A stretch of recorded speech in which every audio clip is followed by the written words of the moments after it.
PSA is bragging about grading 40,000 cards a day. That's good news because I got another submission back just this week. Going to share with you the results on this next episode of DIY Sports Cards.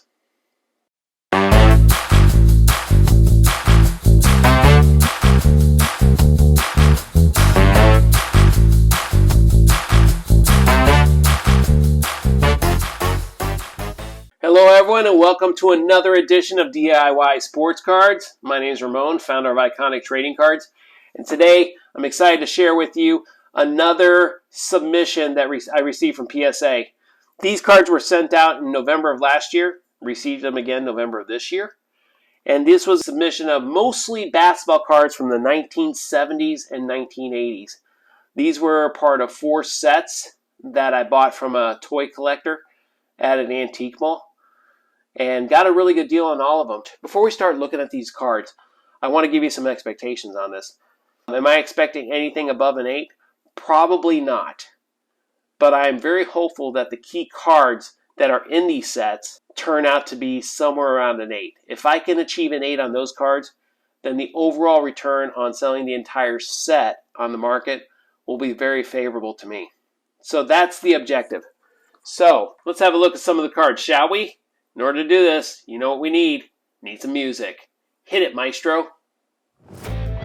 Ooh, cool music. I like it. It's kind of got that 70s swag feel to it.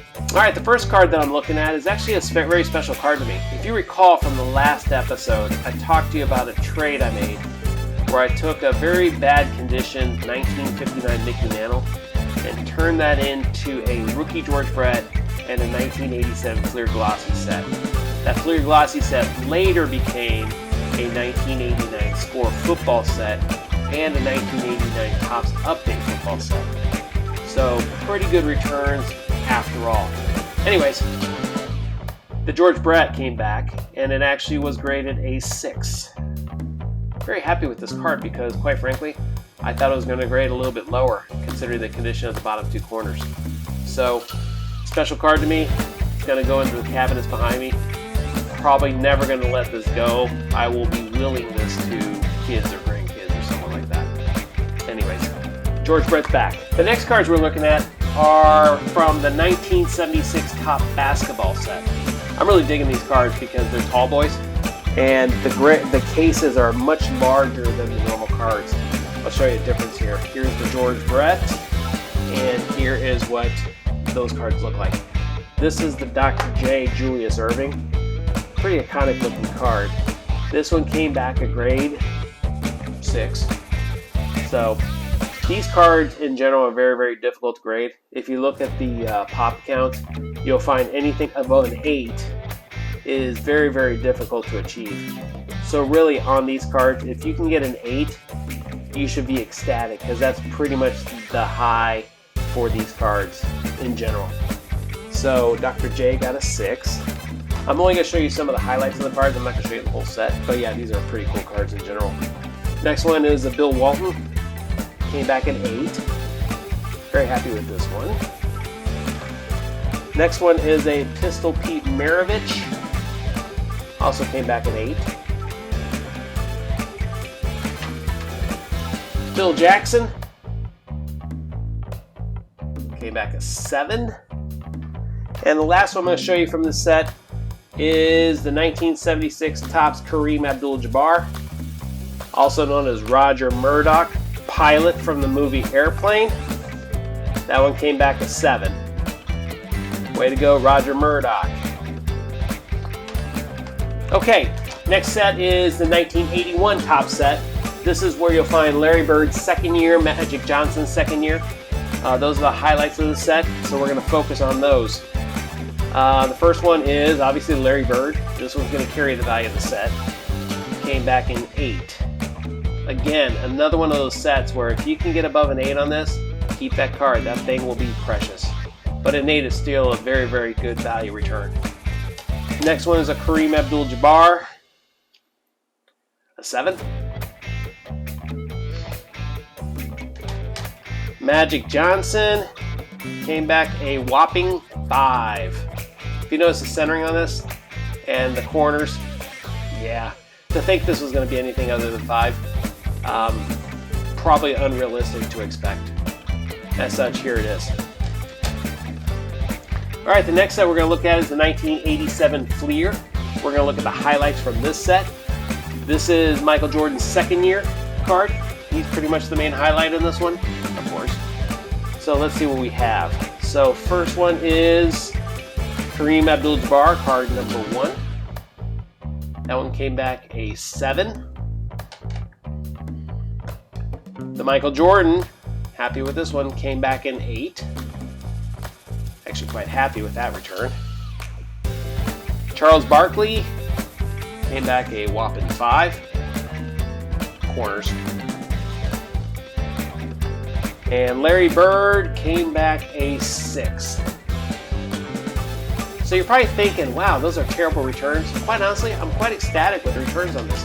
Considering that how much I paid for this set, looking at what the Jordan came plus what, I was thinking if I can get an 8 or a 9 on the Jordan, then I can sell the other cards pretty much as is at a fraction of the cost and still get a pretty good return when I do take that market. Again, the 87 set is one I'm going to sell, including the stickers.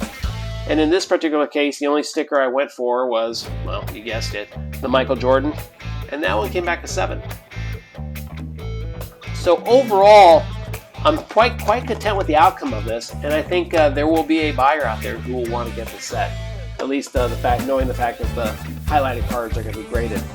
Did the same thing to the 88 set.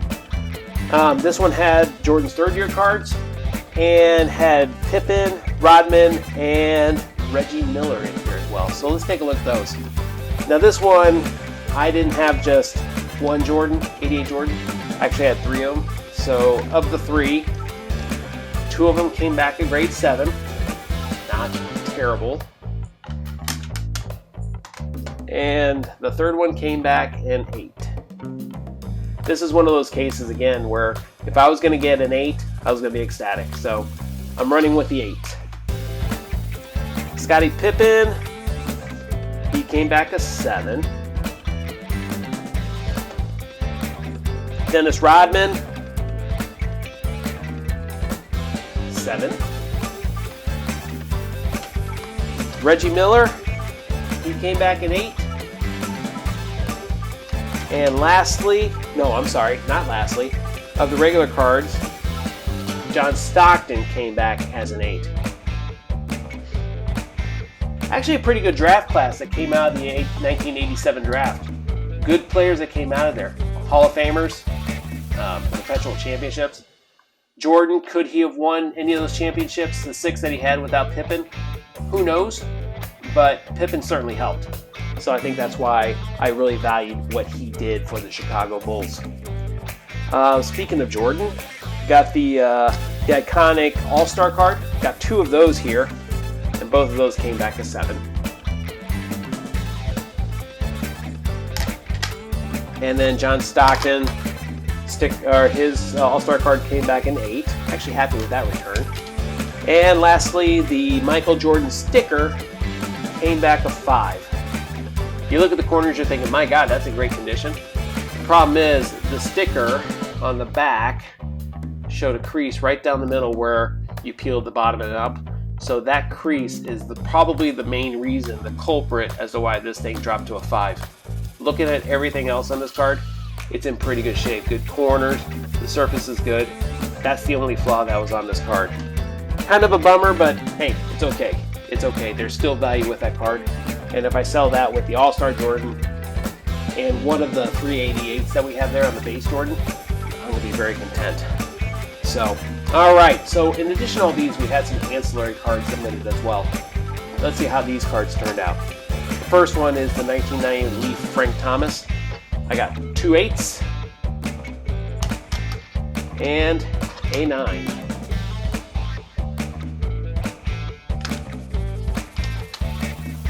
Next one is the Michael Jordan Upper Deck Baseball set. I got a 9.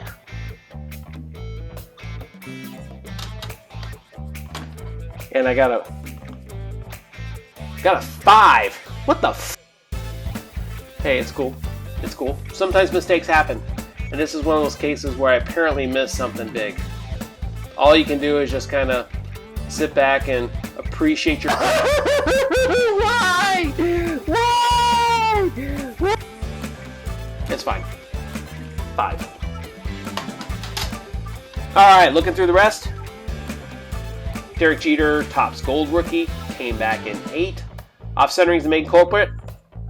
But all hope was not lost, because there was a couple of 10s that came out of this set.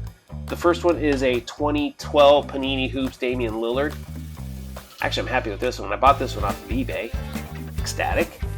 And the other eBay purchase was a 2010 Bowman Christian Yelich. That's all I've got for you today, folks. I hope you enjoyed it today. Again, if you liked what you heard, hit that like button, subscribe for more content. And in the meantime, let me know in the comments section if you've had any success grading basketball cards from the 1970s or 80s in recent days. I'd love to hear how they turned out for you. I'd be particularly curious if anyone was able to keep cards graded above an 8. Because if you can get a 9, or dare I say a 10 on one of those cards, you got some significant value in those cards themselves. So I'd love to hear how those turned out for you. In the meantime, have a great week, and I will talk to you all soon. Peace out.